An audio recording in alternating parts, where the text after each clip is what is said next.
Scott, we're live. All righty, and looks like 5:15 Emmons has live on my little computer, so I'm gonna assume we're up and going. So let's go ahead and call the Branson Advisory Park Board meeting of Tuesday, April the 20th to order. And Marcia, if you will go ahead and give us a roll call, please. Yes, sir. Weiss. Here. Brown. Here.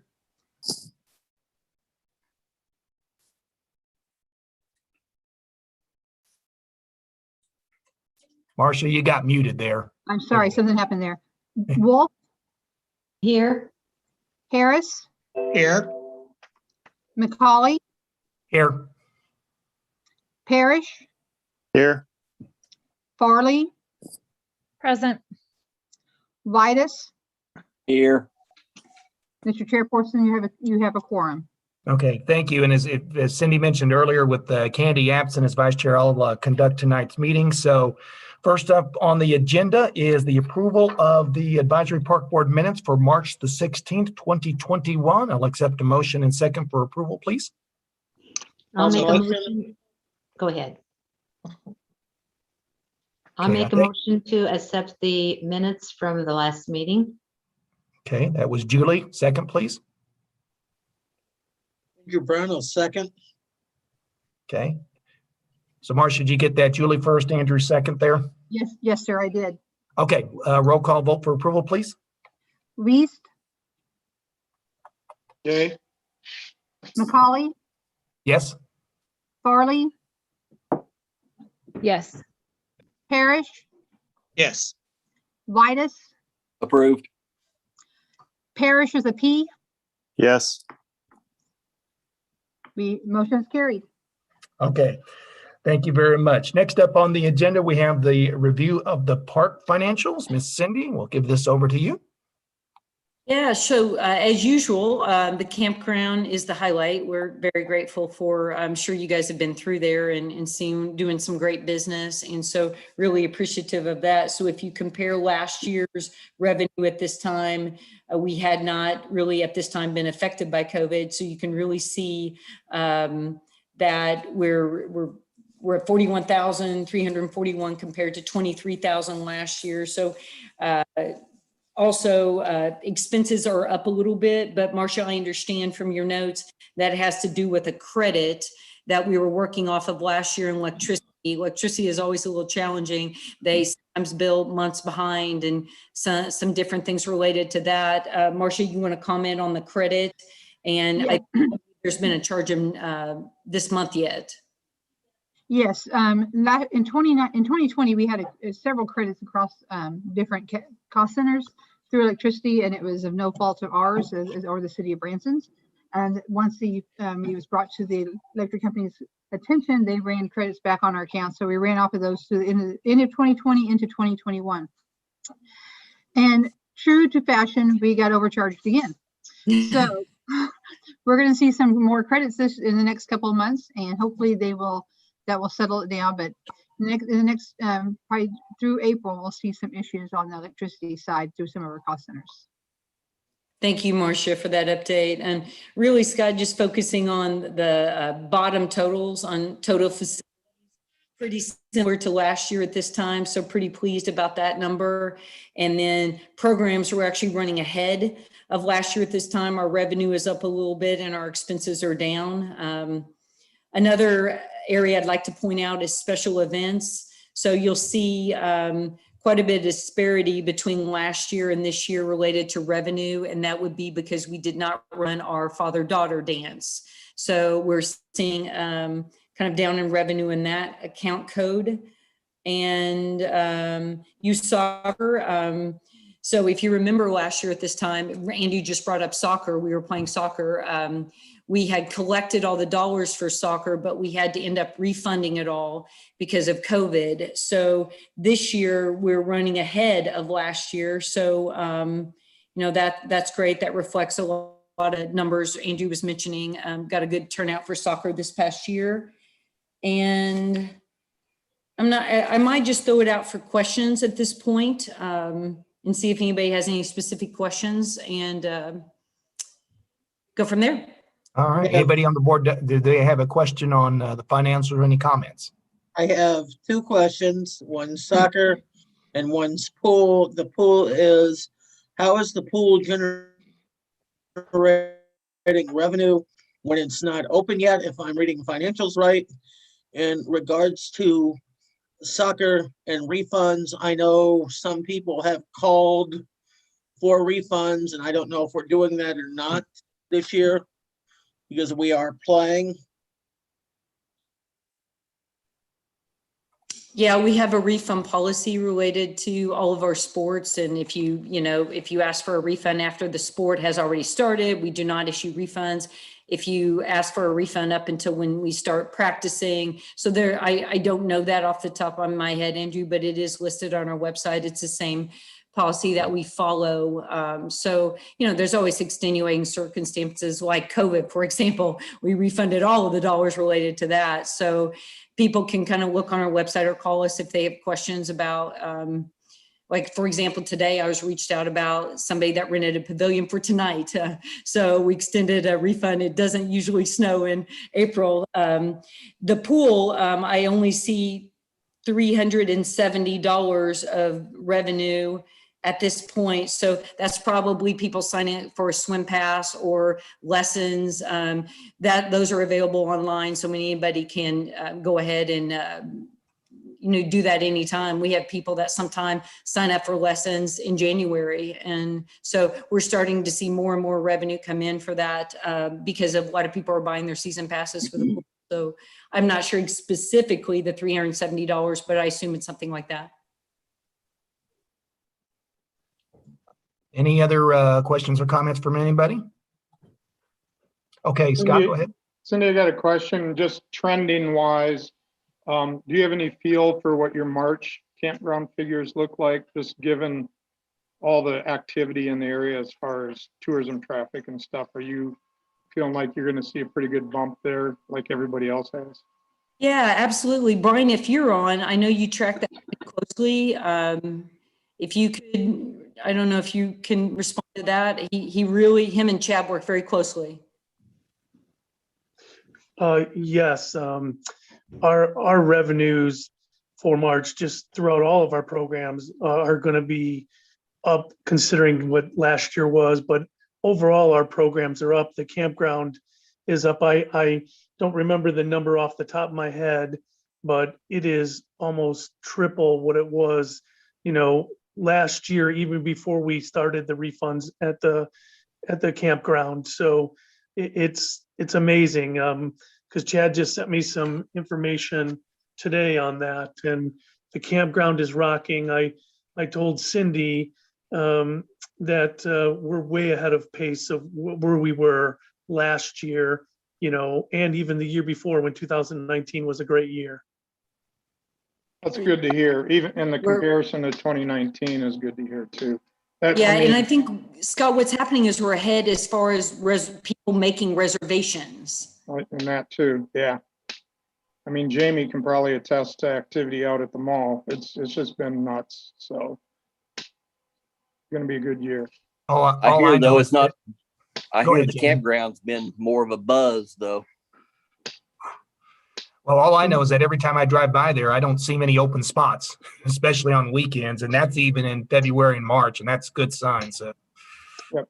And real quickly, folks, I was able to pull it up off my phone. March occupancy is up 40% from March of last year. So the campground is obviously very busy and packed. Yeah, one of the things, Scott, to just add real quick, we're reopening our office. So we're expected to do that just in the next week or so, or maybe the next few days. And so we are waiting for the masking to expire and make sure our staff is safe. And so we've hated not having that personal touch. So we're excited about that. And we're expecting really great things at the campground this year. Excellent. Any other questions or comments on the financials? Okay, seeing none, we'll go ahead and go to the next item on our agenda, which looks to be skate park renovation interest. Cindy. Yeah, so this is, we've not been able to keep up with renovating our skate park like we wish to or would like to. And so recently, it was probably last fall, I had a gentleman reach out to me who was a skater in Branson. And so we met down at the park, and he was interested in kind of what can we do to renovate the park and what can we, so he had been working on that for quite some time, and we've been in touch.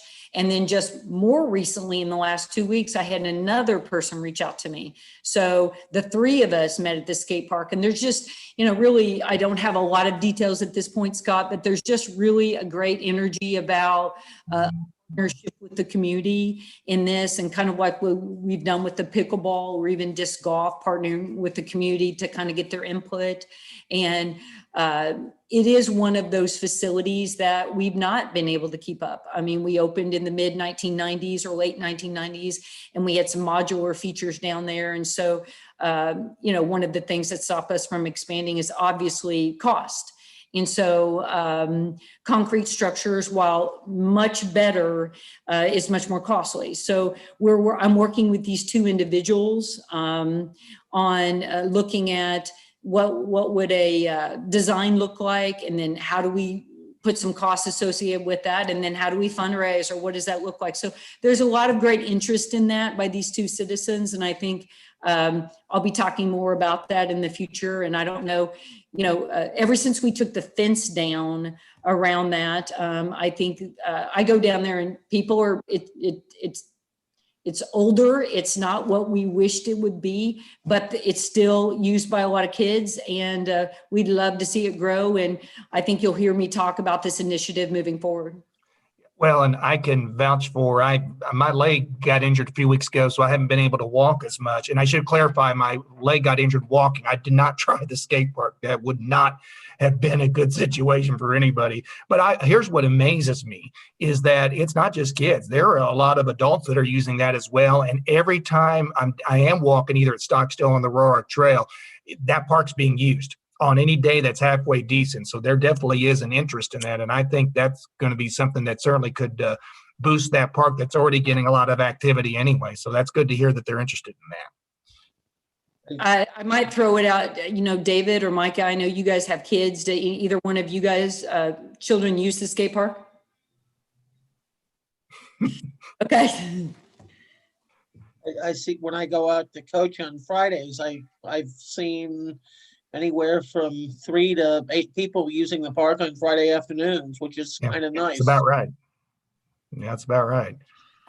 Every time I've been down there on good days, that place is hopping. So it's important to keep up with maintenance on that, for safety purposes too, but also it's popular. And we want to continue that for citizens and our visitors who've learned where it is. So. Well, and Clark, you make a point, just real quick point I want to make here, because it is kind of an aesthetic thing as well, because we do have a lot of people. We have a lot of out-of-state people down there, and I don't think it's bad where it looks like it's not right. Desirable to go to, but it definitely can look better, especially with everything else that's going on down there. Right. Yeah. Some paint and stuff would go a long way. So. Yeah, I totally agree. In Clark, we do get a lot of graffiti, as you can see. It happens constantly. So every time we take it off, it comes back. So we've kind of pushed in on the graffiti art and kind of flipped and gone that way. But, please know that it does get inspected every month. But could it be a big, better, more 100%? And we're excited about we haven't had the funding to do that. So if we would have been able to have the funding, we would have done that. So this interest in the community and kind of partnering together and collaborating, I think might lead to something. So kind of excited about that. And, we'll continue to bring that to the board. And it's great to hear that you all have seen that and also agree with these observations. Good. Anyone else have any comments or questions on the skate park renovation? We'll be certainly looking forward to hearing more about that. I think that's very encouraging. Hearing none, we're going to go ahead and go to the next item on the agenda, which is a bike trail update. Cindy. Yeah, so this is something I've talked to Scott Weiss a little bit about. So we're making a little bit of headway on this. And I see Carly is tuned in. I'm going to ask her to jump in here a minute. So you all have heard me talk a little bit about the skate park and the ability to kind of expand that a little bit there to the west.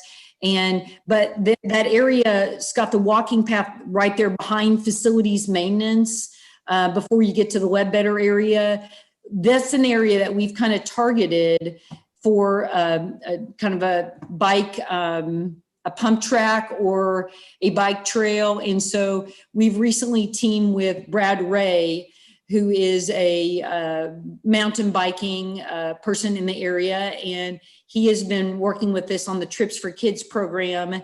And we've made some headway with a donation possible for dirt. We've reached out to a gentleman that we've worked with in the past, and he's going to possibly donate some dirt to us to maybe build some corners back there. And so we've got some exciting things. Scott, I haven't been able to share that with you. And so Carly, I'm going to let you just kind of take over and tell us about that a little bit. And also about, we had our first Trips for Kids ride last Sunday. Yes. To talk a little bit about Trips for Kids, it's been a long time in the making, and we had our first ride on Sunday.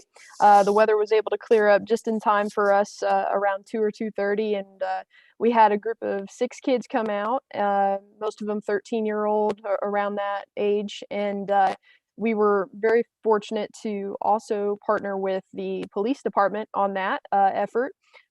Sergeant Caleb Teague over with the Branson Police Department is in charge of their biking patrol program.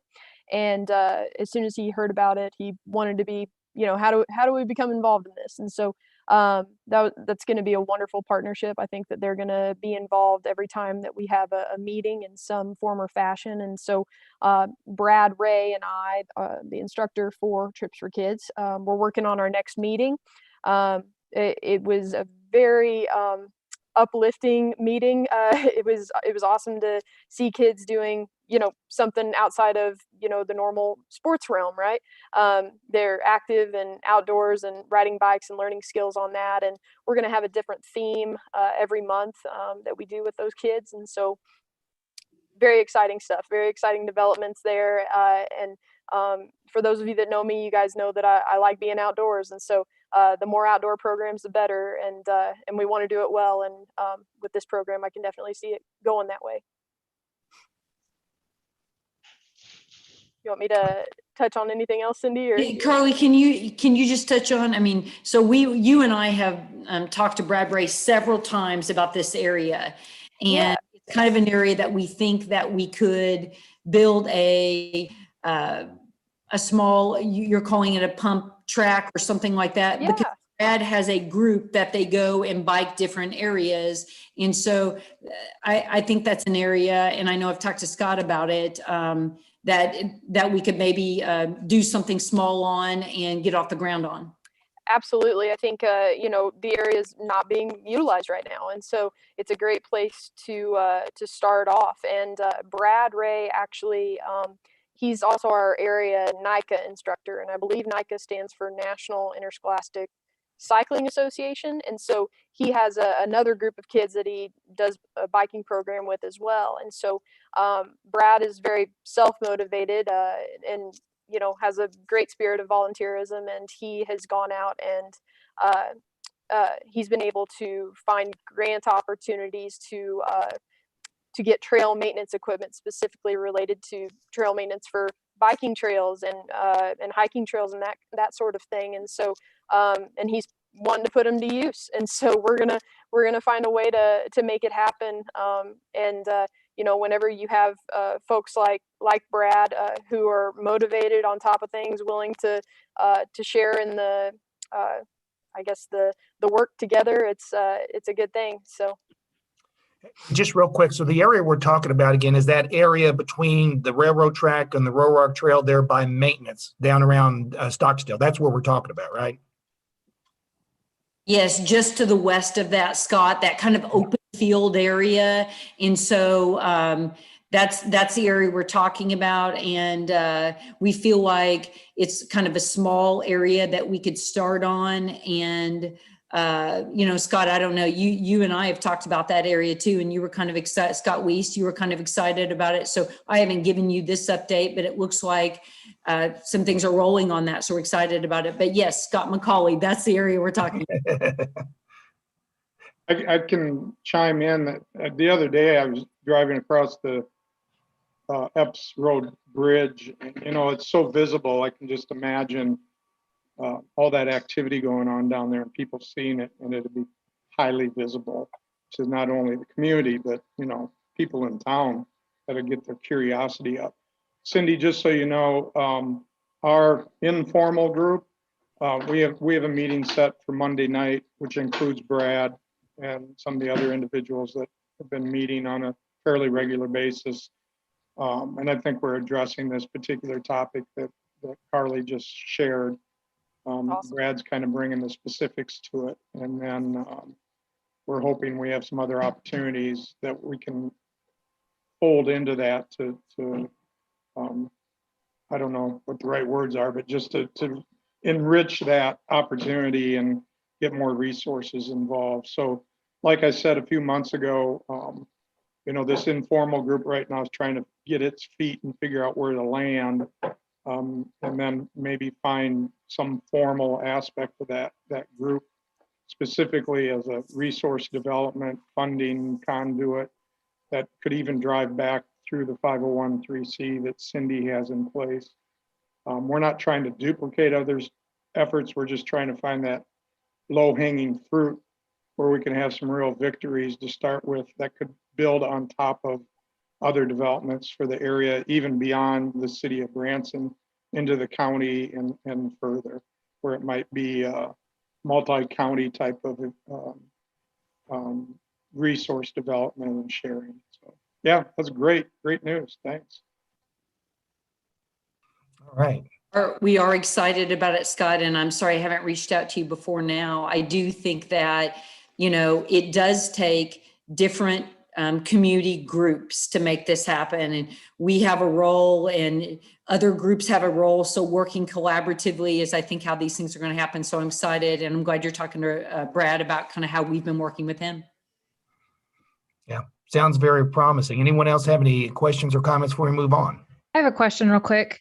Go Do you guys anticipate having any issues with flooding on that, or does that kind of go on this park side of it when it usually comes through? I'm trying to remember how that floods over there. It doesn't. It doesn't really flood that much in that area. I guess that's a bad way to say it, but yeah, the things that we would build or just dirt areas, I think would be okay. And Julie, I think that was you commenting. Did you have something to say? You walked down in that area. Oh, because the dog park, it's right across the way from there, right? Yeah, And it stays on high ground. Right. They never had any issues with the flooding. Of course, you're going to have parts of the land that holds the water, but if you're going to be elevating it with dirt and stuff, I don't see how that could be an issue. But Micah, I do think that I'm not saying it could never flood for sure, but we can't build on it. So it is a good use of the area. One of the things I was going to say real quick, Scott, too, was lately I've been down at the skate park a lot, meeting some folks and talking about it. There are so many people down in that parking lot riding their bikes all the time. I'm not sure if that's become a place that people know they can go ride their bikes, but it is kind of exciting. But I guess, Micah, will it hold up to the flooding in that area? I've not seen it flood on that side near as much as it floods on the park side. All right. Anybody else have any questions or comments before we move on? Okay, another encouraging development for sure. Let's talk a little about the what's going on with the hiring and training right now. Yeah, we just wanted to give an update on that. Those of you who are trying to hire seasonal folks, you probably feel the pain. And so Carly's here and she's going to kind of talk a little bit about we're hiring lifeguards and concessionaires. And I think we're almost full now and kind of what she's doing to train them. And I just thought it'd be an interesting topic to share with you all. Yeah, so we kind of started our process with the job fair that took place March 13th, and so we're over a month away from that now, and we're still chipping away. We've hired. This was a big hiring year for us. We've had to hire a lot more concessionaires and lifeguards than what we've had to in the past, and that just kind of that happens every couple years where you don't have as many returners because that age group is moving on with other things in their life, or it just kind of depends on the grouping. But we're hiring 11 concessions workers. We have 18 total right now. We're hiring 16 lifeguards. I think that's been one of our bigger groups that we've ever hired, and we have a total of 23. And so still looking to fill just a few more positions on each end there to really feel good about headed into the summer, and a summer that's certainly shaping up to be very promising and very busy. And so and I think we're looking at potentially hiring one more day camp counselor. I can tell you that we are all the way through our orientation with our concessions hires, and this Thursday, Miss Bunny Gilchrist, our longtime pool manager, and I are going to be doing a big old orientation for all those lifeguards that we're hiring. So we're here, summer's here, and yeah, we're really pleased with how that's shaping up. And if anybody has a teenager that needs a job, please send them to us. And I Yep, gotta say, I'm very absolutely. encouraged by that report, because I mean, I know we're talking part-time and seasonal jobs, but man, and Jamie can probably vouch for this, and other people that have businesses. It is tough finding people right now, just for various reasons. So I'm glad that we're kind of ahead of the game here and have got most of those positions filled. And I guess, Carly, we'll be hiring right up until time to start these programs if need be. Oh yeah, absolutely. And so much, you got to get them through orientation, and then hopefully they stay on, right? And we tend to see people stay on, obviously, but there's always the what ifs, and certainly in Branson, it's a competitive job market for seasonal hiring, and so this in no way, shape, or form has been an easy road or an easy month and a week, but Scott, to your point, we're encouraged as well, because we've heard the hiring situations at other places in the city right now. So yeah, certainly encouraged by the numbers. Absolutely. Oh, sorry, Scott. No, go ahead, Andrew. What's the age minimum for a concession? For concessions, we'll take 15-year-olds. Obviously, with a work permit, it's required in the state of Missouri, and I think probably nationally as well. But with 15-year-olds, there are labor laws associated with how long their shifts can be and how late they can work, and that kind of thing. In other words, we're not hiring anybody under the age of 15, correct? Correct. Okay. All right. Anyone else have any questions or comments before we move on? All righty. I believe, Cindy, we're ready for our park update now. Yeah, that's something we've been doing every month to kind of let you know some of the different things we're doing in the parks. And I think Brian is going to do that. Are you good, Brian? I'm ready to go. All right. So the best way of putting it is Jim, Kelly, Matt, Amy, and the crew have been really busy over the last few weeks. We had Arbor Day on April 2nd, and Amy and Clark planted a tree at Alexander Park. We live streamed the event on YouTube, which Carly was involved with. It turned out great. The Department of Conservation is using the video for their training purposes, or for folks who go to their website to learn how to plant a tree. So that was really, really cool. And like I said, Amy and Clark did a really great job on that presentation. And it's onward and upward with what we're doing. To kind of piggyback along with that, Amy is down at the community center planting and mulching. And Cindy, correct me if I'm wrong, but it's been a few years since that's actually been with some new landscaping. So Amy spent the last week or so down there putting in some new plants and more advantageous landscaping for us to be able to take care of.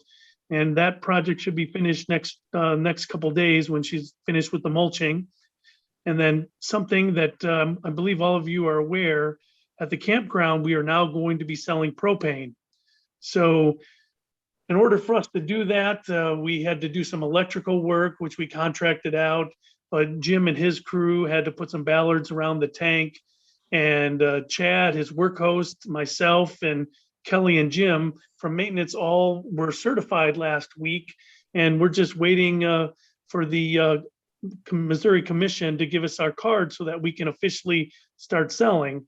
Now, with that said, one of our work hosts, Mark, he has that certification. So even without us putting it out there on the streets, we've done like $500 in business already. So we're pretty psyched about that opportunity. I think it's going to be a nice added amenity for the park.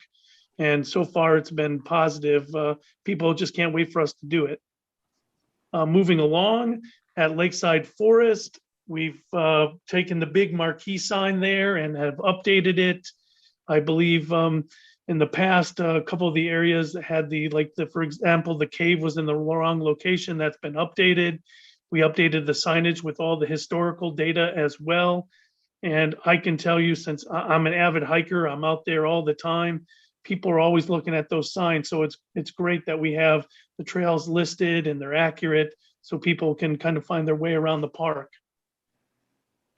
And then lastly, at the Recplex, the floors, we refinished the gym floor. Jim and his crew did that project March 13th through the 18th in preparation for a wrestling tournament that we had a couple weeks after that. It was our first attempt at ourselves doing it. And I think the guys did a really, really good job. And we learned some tricks that will help us in the future.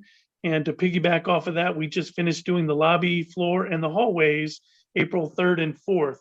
So as you can see, the crew has been really, really busy and doing some, what I would call some high level projects in terms of helping our residents and participants have a good time and enjoy the outdoors and the indoors. Any questions? Anyone have any questions from the board? Hey, I just want to give another shout out to Clark. I mean, he did a great job with the Arbor Day. Clark, how long have you been doing Arbor Days? And have you ever seen someone as passionate as Amy about how she described how to plant that tree? She was into that at the moment, wasn't she? No, it was great. Oh yeah, Arbor Day, long time. Probably not as long as Morton, the guy started it way back in 1800. But anyway, it's been a great thing. So that was April 2nd, and the weather was good. Cindy was there, Brian was there, Carly was there doing the video stuff for us, and so it worked out real good. The mayor came down at that time and read the proclamation, so it worked out real well, and it's a good place for it. And Amy is such a natural teacher. Yes, she does a great job with that. So yeah. So it worked out well. It was great fun. So more trees to plant. That's right. Always more trees to plant. Thank you for your comments, Clark. That's all I wanted to say, Scott. I just wanted to give a shout out to Clark and all the work he did. Yeah, good work. And for folks that don't know, Clark's been at that for many, many years, and those efforts are paying off, and certainly appreciate it. So keep that up. Appreciate it very much. If we don't have any more comments on that, Cindy, why don't we go right into the program and special event update? Yeah, so what I've been doing on this is just kind of sharing with you all the different flyers of things that we have going on for the month. You know, the ones I did this month were, you know, we're definitely signing up for a summer day camp program. That was a program that we didn't have last year due to COVID. And so we're excited about offering that again. We've got our swim team program. We're signing up for that. We did not have that last year. And so that's coming back. We have another drive-by event that Tracy's been doing. They're still not having in-person meals, but they have been doing kind of a drive-by with a full meal that the senior age folks have been cooking. So that have been really successful. And we hope they'll be back to in-person meals soon. Our big garage sale is coming up again. I can't believe it's already going to be May. And Josh Aubin, Andrew mentioned him before. He's great, doing a great job. He's hosting our first ever soccer tournament. So a lot of things going on. I hope some of you all are participating in some of those activities, and baseball will be here before we know it, Scott. So That's kind of just different things that we have going on. I'm sure there's more things to add, but those are the things I highlighted for this month. Yeah, Cindy? and it is baseball season despite the weather today. You may not guess that, but it certainly is. Andrew, do you have something? I was just wondering if Cindy knew how many teams had signed up for the May Day soccer tournament yet. I don't, Andrew. I can have Josh reach out to you if you're interested in, as Andrew said, he got wrangled into coaching a couple of teams because he volunteered. And so we took him up on it. But we hope it will be successful. It's the first time us to ever do something like that. And if we do it ourselves, it can serve as a fundraiser for the department. So we hope it's successful, but I'm not sure at this point how many teams are signed up. I was just curious about the teams. I'll run into Josh for sure this weekend, and I can ask him then. But Any other comments or questions on the special events coming up? I just noticed on the soccer tournament that they were having a parking fee. Have we ever done that before? So Julie, what really that is in lieu of gate admission. And so we Okay. charge gate, which we normally charge gate every place we go. Like we charge gate for baseball, we charge gate for basketball. So it's really kind of the gate kind of fee because it helps us support the tournament and it's a fundraiser. So, I'm not sure a parking fee is the way to call it. It's kind of in lieu of gate. So this is our first time to do that because as you know, the soccer field is not kind of fenced off. And so as this is a fundraiser, really what you do is the fees that you charge kind of support the costs associated with just the referees and things of that nature. Right. Your, Right. your concessions is really where you're making the money. And so that is something new for us. Okay. Well, I just wondered, I never saw a parking fee before. So I thought that was interesting. Sure. they're gonna. How are you going to collect the fee or enforce the fee? Because that's the fields, the recplex are open, and so is the parking. Yeah, so I think that's kind of our point is we don't have it fenced. So as people come up in the parking lot, we would charge the gate fee at that time. And so I'm not sure how successful we'll be with that, but because it is a fundraiser, it's I think a portion of the revenue we want to try to capture. And we've seen people do that down at Alexander. And so Alexander with tournaments, they've kind of collected in the parking lot. So we're kind of using that as a model. So we'll let you know how that works. Any other questions? All right, so seeing none, we're going to go ahead and I think we're ready for our members' reports right now. And I'll just call you in the order I see you. And Andrew, I see you first. So anything for you to report? Other than the fact I'm having a blast coaching soccer and some issues I'd like to discuss with both Brian and Josh before I discuss them with the whole board. No. Okay, thank you. Clark, you're up next. The only thing I would wanted to thank Cindy and Brian for their continued support for Amy for starting up all the reforestation and with the Tree Keepers program. If you recall, the tree board morphed into that, and so obtaining funding for that has been very important, and we've kept an eye on that, and they've done a good job with helping her out with that. And then the only other thing I wanted to mention was Thursday is Earth Day.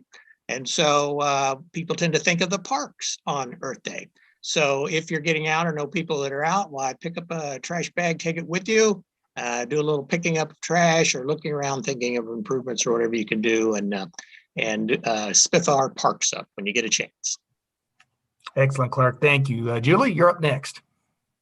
Well, I just, from everything that's been said, it sounds like 2021 will be an outstanding year for our parks, and hopefully more and more people will use them.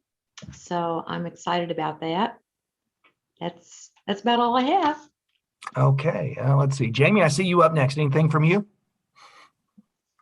Nope, I'm good. Thank you. All right, you're welcome. Micah? Yeah, I just wanted to say real quick, I've definitely noticed an uptick in kids' activities. So two fronts on that, like with the kids' garage sale, the bike event you guys put on, and of course our sports activities have always been there. But I think it's really cool that you guys are kind of branching out and thinking of different things to incorporate for our community. I really I've got kids with varying interests. And so I think things that hit different places has really been beneficial. I also, I know Carly has been working on social media and just kind of the marketing. And I want to say that I've noticed that a lot. Just scrolling through Facebook, the groups that I'm members of, that the posts get shared. Yes. So not only am I noticing it because I'm noticing it, but I'm seeing it in other places. And so I feel really positive about that, and way to go on all the activities and the stuff you're putting out. So good job on that. Absolutely. Micah, thank you very much. David, you're up next. Nothing to report. Okay. The other Scott who had a mustache, when I had a mustache, I would love a mustache like that. So I certainly envy you. Scott, do you have anything else? Oh, thank you. I have no report, but I do want to give kudos to Cindy and the whole crew. I know Cindy's gone through some transition here in the past year or so, and I know how that feels. And it sounds like you got your team all pointed in the right direction and got their feet under them, and you guys are rocking it. So just keep up the great work. All right. I think I called all the members. The only thing I want to say before we wrap up and call for the vote to adjourn is, a lot of people that may know me know that I was involved many, many years ago in starting the park board over in Hollister. I was a charter member of that board. And of course, when you start something, you have to rely on partnerships. And, this Branson group, we've all been together. This park department has been together for so much longer. And we have such a great department. It would be so easy just to kind of rest on our laurels, and we're not doing that. I want to say, I don't think I can emphasize enough how I appreciate the fact that we are continuing to look for partnerships, continue to look for ways to improve. And it's not just about one program. It's about looking at the youth programs, the adult programs, our environment, the campground, our visitors, the whole shooting match. And I think I've said this before, but our parks are a visitor attraction. And I know, Scott, you spend a lot of time at Stockstill, and Cindy, you've been down there a lot. There are a lot of out-of-state plates there. They find the dog park. They find the creek. They find all of our parks, and they're coming for our events, and they are here and our parks. And we talked about how some of these events, I think the soccer tournament could be something that could become really a big one. We talked about the bike trails. We just got so much going on that's going to help this department not only serve our citizens, but also the visitors that come here and be a part of that. And it's just, I just wanted to say I'm very proud to be a very small part of it and work with everyone. And I know, Candy's expressed similar sentiments in the past. So just keep up the good work. Everyone's doing well, and certainly do appreciate that. If there's nothing else, Marcia, I want to go ahead and ask you for a roll call vote. Well, actually, I need first a motion and a second to adjourn, please. Andrew motions to adjourn the park board meeting. Okay, Andrew, thank you. Do I have a second? Oh, okay, I think second. Micah seconded. Yeah. Sorry. The mute second there, but we got it. All right. So Andrew makes the motion. Micah seconds. Marcia, roll call vote, please. McCauley, Yes. Whitus, Yes, ma'am. Harris, Yes. Parrish. Yes. Thank you. Lee, Yes. Wolf. Yes. Motion I carried. think the motion carries, which means we are done. Everyone, thank you very much. And we'll look forward to the May meeting.